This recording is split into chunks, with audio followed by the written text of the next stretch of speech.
Sigmundur Davíð ástæðan fyrir öllum þessu loftslagsaðgerðum.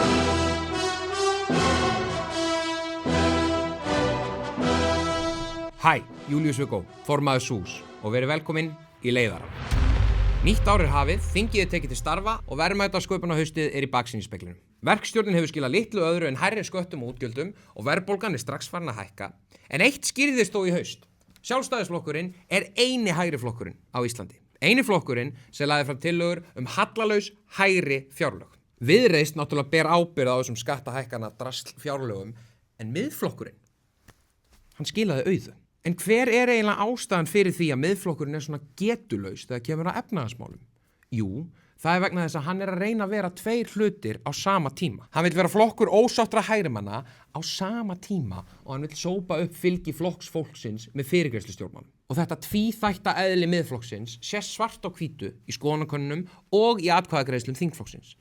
En málið þú getur ekki verið bæði. Það bara ekki hægt að vera flokkur sem ætlar að gera allt fyrir alla og bara skoða öll mál út frá því hvað best fyrir íslensku þjóðina á sama tíma og ætlar að vera einhver hægri flokkur sem tala fyrir hallalausum fjárlögum, skattalækkunum og séreignarstefnu. Það löngu orðið tímabært að Miðflokkurinn ræði hvað hann ætla að gera í efnahagsmálum. Því eins og ég sé það, þá bara tveir hægri menn í Miðflokknum.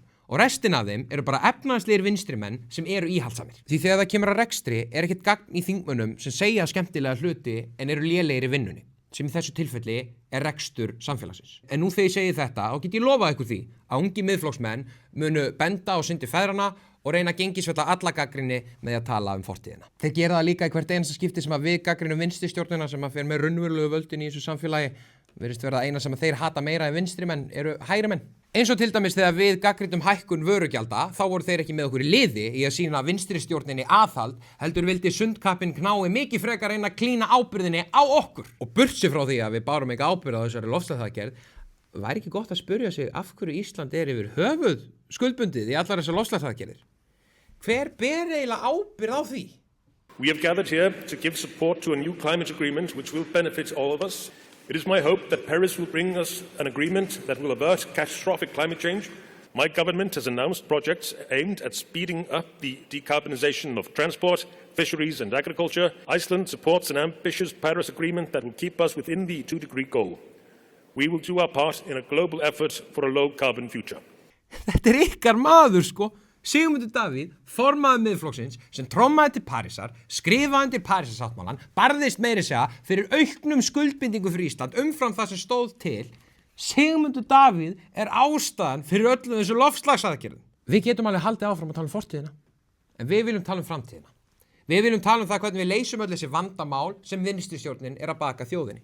Og Miðflokksmönnum velkomið að koma með okkur í þá vegferð ef þeir eru raunverulegir hægri menn. Svo mega þeir líka bara halda áfram að eyða orkunni í okkur. En þá bara sannar það eitt. Þeir eru ekki mættir til þess að bjarga Íslandi, þeir eru bara að bjarga sjálfum sér. Það eru stór verkefni framundan. Við þurfum að taka til í útlendingamálum, lækka skatta, lækka þessa verðbólgu, laga fasteignamarkaðinn, heilbrigðiskerfið, menntakerfið, stöðva inngöngu í ESB og svo mætti lengi telja. Og það öllum boðið með. Sjáumst að sinni.